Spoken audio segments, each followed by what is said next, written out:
First matchup of the British and Irish Lions tour, folks. The squads are out for the Lions up against the Pumas this weekend, the Battle of the Big Cats.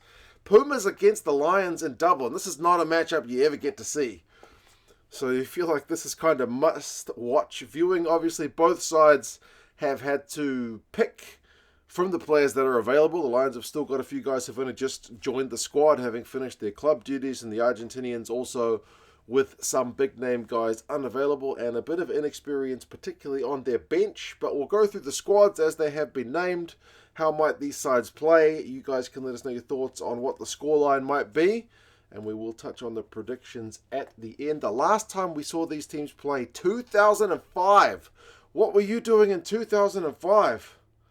Goodness me, that's a long time ago. It was a draw, 25 all. The Argentinians upset the predictions that day.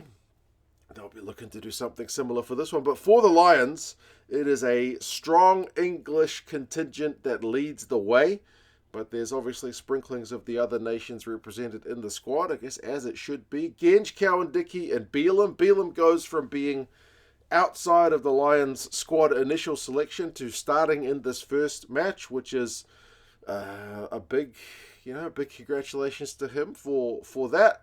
And it's pleasing to see Tyke Furlong's actually made it to the bench because he's had continuous doubts about his fitness.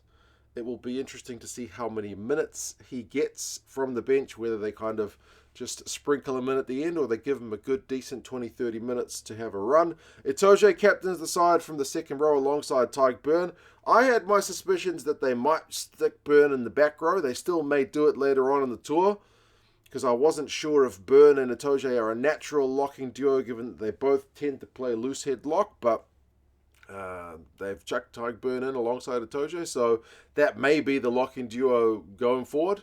They're certainly two of the best locks in world rugby, so it makes sense to pick them both. And there's a heap of tackles in this back row with Englishman Tom Curry, Welshman Jack Morgan, and another Englishman and Ben Earl. That's a very, very high work rate and high skills back row as well. I mean, Jack Morgan's got like a bloody kicking game in his arsenal. Ben Earl is a proper turnover merchant, and Tom Curry, talk about Mr. Dominant Tackle. So, yeah, the Lions are going to have very good guys to select from in their back row. No matter who gets chosen, this back row is not the tallest back row, but it's certainly, as I said, it's got a bit of skill and a heck of a lot of work rate.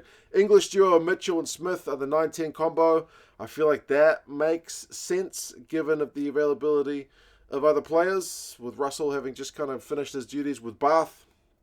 He was never going to be on the cards for the number 10 jersey in this one, and that means Marcus Smith is there at fullback, so they've kind of got the double playmakers thing going on with this one. Midfield's maybe a little bit of a surprise with Aki and Tuipulotu being named. Tuipulotu doesn't usually play test match rugby at 13.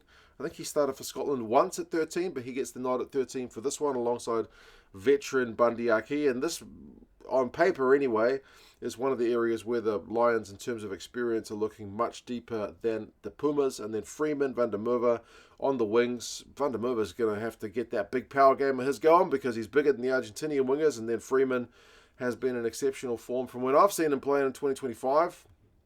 He's staking his claim for that right wing spot. Bench-wise for the Lions, Kelleher and Schoeman are alongside the already mentioned Furlong. It's pretty steady as she goes. I think Scott Cummings is going to get his first match for the Lions, alongside many other guys, to be fair. Pollock is also there as the kind of Lions bolter. He's actually going to get some time in the jersey in this first match, which is very exciting.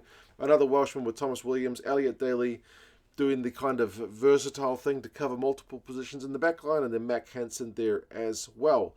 For the Pumas, the starting 15 looks pretty strong. I worry a little bit about the bench just in the lack of caps on this Argentinian bench. The front row is fine. Vivas, Montoya, and Sclavi. You would have usually had Gajo there at loose head, but it is Vivas for this one. There's no Gajo in the squad. And then Molina and Rubiolo are in the second row. We're used to seeing the more likes of a Lavanini and a Petty and whatnot, but to be honest, Molina has been getting a lot of game time under Contepomi.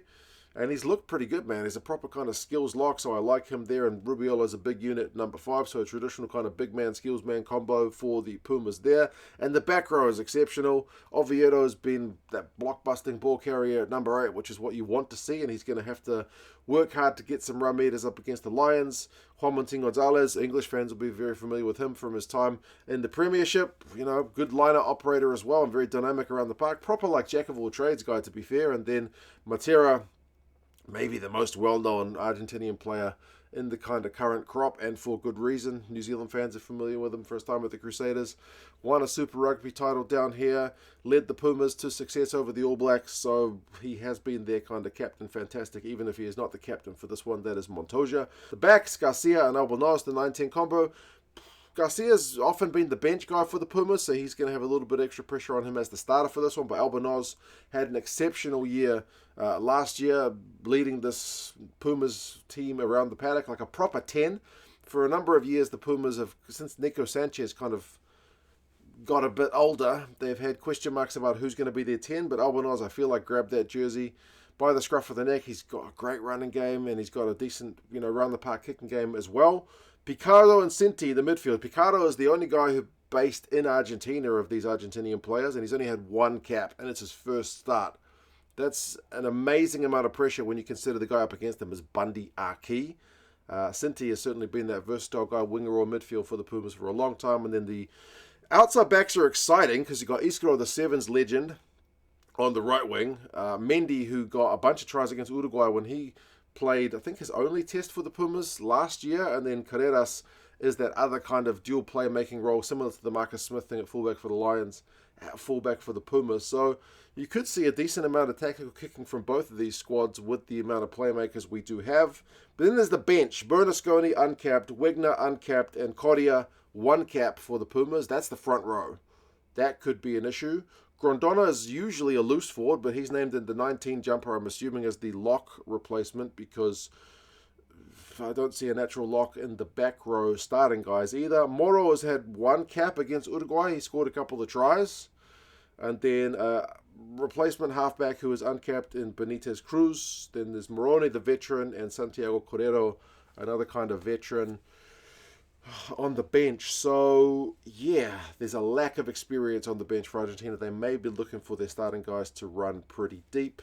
For Argentina in 2024, they showed a heck of a lot of improvements. Their possession game, their clean breaks, and ability to just get these backs into action was certainly improved from what we've seen under previous coaches of Argentina, even against Ireland, a team which is pretty selfish with the ball. They don't like to give it up. The Argentinians managed a decent amount of ball in their away game last year. So for the Lions, you can feel like they're going to want to hog the possession. But if the Pumas can get a bit of possession, especially from their starters, who knows how things will go. It is on at Dublin. It's on at 8 o'clock local time, which is, I think, 7 o'clock in the morning for us in New Zealand. Saturday morning, which is a Friday over in Dublin. So should be an absolute cracker. You don't get many chances to see the Lions play, especially against the Pumas. So for me, it's must-watch viewing. Predictions-wise, the British and Irish Lions by 17, say the bookies. Very heavy favourites. The Rugby Forecast algorithm is a little bit more conservative, saying by 12. If you want a British and Irish Lions jersey like this one I've got hanging up here, check out the British and Irish Lions store down in the description. I'm an affiliate of them. So get your gear ahead of the tour. You guys take care. How do you reckon this game is going to go? And yeah, I'll talk to you guys again soon. See you later.